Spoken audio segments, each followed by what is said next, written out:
Hi friends, welcome back to my channel.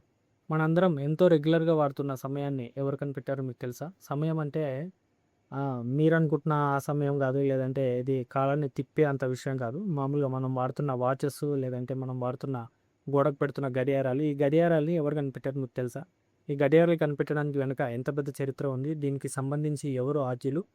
ఎలా మనం ఇప్పుడు గడియారాన్ని వాడుతున్నాం? ఇవన్నిటిని గురించి కూడా మనం ఈ వీడియోలో తెలుసుకుందాం. అదేంటంటే మొట్టమొదటగా ఈ గడియారాలను కనిపెట్టడానికి పూర్వకాలంలో చాలా ప్రయత్నాలు జరిగాయన్నమాట. అందులో కొన్ని ప్రయత్నాలు మనం ఇప్పుడు మాట్లాడుకుందాం. ఫస్ట్ ప్రయత్నం ఏంటంటే గడియారం కనిపెట్టడానికి వీళ్ళు మెయిన్ కారణం మెయిన్ ఏం చేశారంటే ఒక సన్నటి పొడవైన కర్ర లాంటి దాన్ని తీసుకొని ఒక అట్టపెట్టె పుచ్చారన్నమాట. ఒక అట్టపెట్టె గుచ్చి దాన్ని ఎండలో పెట్టేవాళ్ళు. అది ఎండకు ఎలాగైతే సూర్యుడు ప్రయాణిస్తూ ఉంటాడో దాని ప్రకారంగా అట్ట మీద మార్కులు పడేవి. ఆ మార్కులు వాళ్ళు నోట్ చేసుకొని దాని ప్రకారం సమయాన్ని లెక్కించేవారన్నమాట. అయితే దీనికి కొన్ని లిమిటేషన్స్ ఉన్నాయి. అదేంటంటే రాత్రిపూట అయితే పనిచేయదు. వర్షాకాలంలో పనిచేయదు. ఖచ్చితంగా ఎండ ఉండవలసిందే. ఇటువంటి చాలా లిమిటేషన్స్ ఉన్నాయన్నమాట. బట్ ఉన్నంతలో ఏదో ఒక ఆప్షన్ లాగా ఇవి మాత్రం నచ్చావన్నమాట. కొన్ని రోజులకి ఇంతకన్నా క్రమశిక్షణ గల గడియారం అవసరమైంది సమయాన్ని లెక్కించడానికి. సో, ఆ తర్వాత వాళ్ళు ఏం చేశారంటే వాటర్‌కెళ్లారన్నమాట. వాటర్‌ని ఎలా అంటే ఒక పెద్ద పాత్రలో వాటర్ నింపేసి ఆ పెద్ద పాత్రలో వాటర్‌కు ఒక చిన్న హోల్ లాంటిది పెట్టేవాళ్ళనమాట. ఆ వాటర్ మొత్తము ఆ చిన్న డ్రాప్ నుంచి డ్రాప్‌గా పడుతూ అది మొత్తం పూర్తయిపోయాడు. ఒక రోజు మొత్తానికి పూర్తయ్యే విధంగా దాన్ని సెటప్ చేసుకున్నారు. సెటప్ చేసుకున్నారు.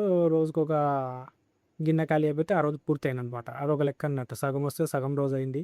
పావు వస్తే పావు రోజయింది. అలా వాళ్ళ లెక్క ప్రకారం చేసుకున్నారు. దానికి కూడా కొన్ని లిమిటేషన్స్ ఉన్నాయన్నమాట.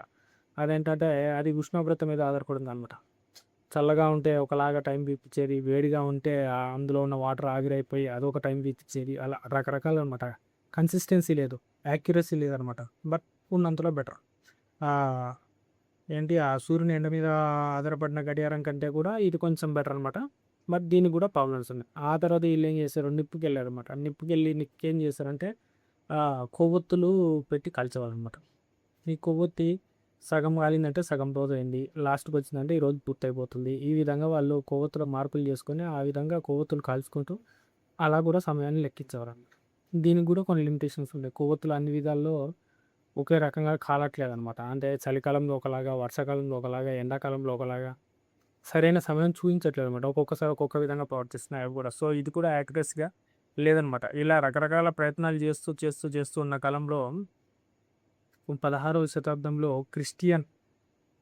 క్రిస్టియన్ హైగాట్స్ అతని పేరు హైజెన్స్ సంథింగ్ పేరు నాకు ప్రొనౌన్సియేషన్ రావట్లేదు. అతని పేరు ఇస్తాను. అతను యాంత్రిక గడియారాన్ని కనిపెట్టాడనమాట. ఇది గడియారం ప్రపంచంలో పెద్ద విప్లవాన్ని తీసుకొచ్చిందనమాట. చాలా అక్యురస్‌గా పనిచేసింది. అతను దీన్ని ఎలా కనిపెట్టాడంటే పెండ్యులం ఆధారంగా కనిపెట్టాడనమాట. పెండ్యులం ఆధారంగా అంటే మామూలుగా మనకు ఒక గరిటె లాంటి పరికరం ఉంటుందనమాట.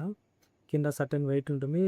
పొడవుగా ఒక రాడ్ ఉంటుంది. ఆ రాడ్‌ను ఎక్కడన్నా కట్టేసి దాన్ని మూవ్ చేస్తే అది ఎప్పటికీ ఇక ఆగకుండా మూవ్ అవుతూనే ఉంటదనమాట పెండ్యులం.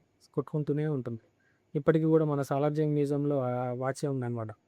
అది విద్యుత్ లేకుండా పనిచేస్తదనమాట. ఎందుకంటే దానికున్న వెయిట్ వల్ల అది ఎప్పటికీ రొటేట్ అవుతూనే ఉంటుందనమాట. Front and back. ఆ మూవ్‌మెంట్ కరెక్ట్‌గా సెట్ చేయడం వల్ల దాని ద్వారా పైన యాంత్రిక గడియారాలు కదిలి దాని ద్వారా మనకు టైం అనేది పర్ఫెక్ట్‌గా తెలుస్తుందనమాట. అది చాలా అద్భుతంగా పనిచేసిందనమాట ఆ కాలంలో. అది పెద్ద విప్లవాత్మకమైన మార్పు తీసుకొచ్చిందనమాట. ఆ తర్వాత శాస్త్రజ్ఞులు కూడా దాని మీద మరింత పరిశోధనలు చేసి ఇప్పుడు ప్రస్తుతం మనం వాడుతున్న డిజిటల్ గడియారాలు కానీ, లేదంటే ఇంకా అల్ట్రా హై గడియారాలు కానీ అన్ని రకాలుగా వచ్చాయన్నమాట. దానికైతే మూలం ఆద్యుడు ఎవరంటే ఇతననమాట. క్రిస్టియన్ హైగాట్స్ అనమాట. సో, ఇతను కనిపెట్టిన ఈ గడియారం వల్లనే ఇప్పుడు ప్రపంచంలో ఉన్న ప్రతి ఒక్కటి కూడా నడుస్తుందనమాట. అంటే ఒక ఎయిర్‌లైన్స్‌లో ఫ్లైట్ ఏ టైంకెళ్ళాలని గానీ, లేదంటే ట్రైన్ గురించి కానీ, బస్సు గురించి కానీ, లేదంటే స్టాక్ మార్కెట్ ఎప్పుడు ఓపెన్ అవ్వాలి, లేదంటే ప్రపంచం మొత్తము ఎట్లా ట్రాన్సాక్షన్ చేయాలి, ఏ టైమింగ్‌లో ట్రాన్సాక్షన్ చేయాలి, ఇలాంటి అన్నీ ఇంకా అసలు సమయం గురించి మనం చెప్పాల్సింది ఏముంది, పొద్దున కళ్ళు తెరిచినప్పటి నుంచి రాత్రి పడుకునేంత వరకు ప్రతి ఒక్కరు సమయాన్ని గమనిస్తూనే ఉంటారు. ఎంత సమయమైందని అడుగుతూనే ఉంటారు. ఇంత ప్రాముఖ్యమైన సమయాన్ని అతను యాంత్రిక గడియారం ద్వారా కనిపెట్టాడనమాట. క్రిస్టియన్స్ ఏం చేశారు? క్రిస్టియన్స్ గురించి ఆళ్ళ మీద, ఈళ్ళ మీద పడి ఏడవడం గాదు. క్రిస్టియన్స్ కనిపెట్టిన ఎన్నో రకాల పరికరాలున్నాయి. అందులో కాదనలేని ప్రపంచం ఎప్పటికి వాడుతున్న పరికరాలు ఎన్నో ఉన్నాయి. అందులో ఇది గూడా ఒకటనమాట. ఆ యాంత్రిక గడియారాన్ని కనిపెట్టింది ఒక క్రైస్తవుడనమాట. ఈ క్రైస్తవుడు కనిపెట్టిన గడియారం ఇప్పుడు ప్రపంచం మొత్తం ఏకగ్రీవంగా ఆమోదించింది. ఇప్పటికి వాడుతుంది. ఎప్పటికి వాడుతూనే ఉంటుందన్నమాట. ఇంకా మీకు ఎలాంటి బైబిల్ రిలేటెడ్ లేదంటే క్రిస్టియానిటీ రిలేటెడ్ కంటెంట్ కావాలనుకుంటే నా ఛానల్‌ని సబ్స్క్రైబ్ చేయండి. మీకు గనక ఏమనిపిస్తుందో కామెంట్ చేయండి. మీకేమైనా డౌట్లున్నా కూడా కామెంట్ చేయండి. అలాగే ఎవరికైనా ఉపయోగపడుతుందనుకుంటే వాళ్ళకి షేర్ చేయండి, లైక్ చేయండి.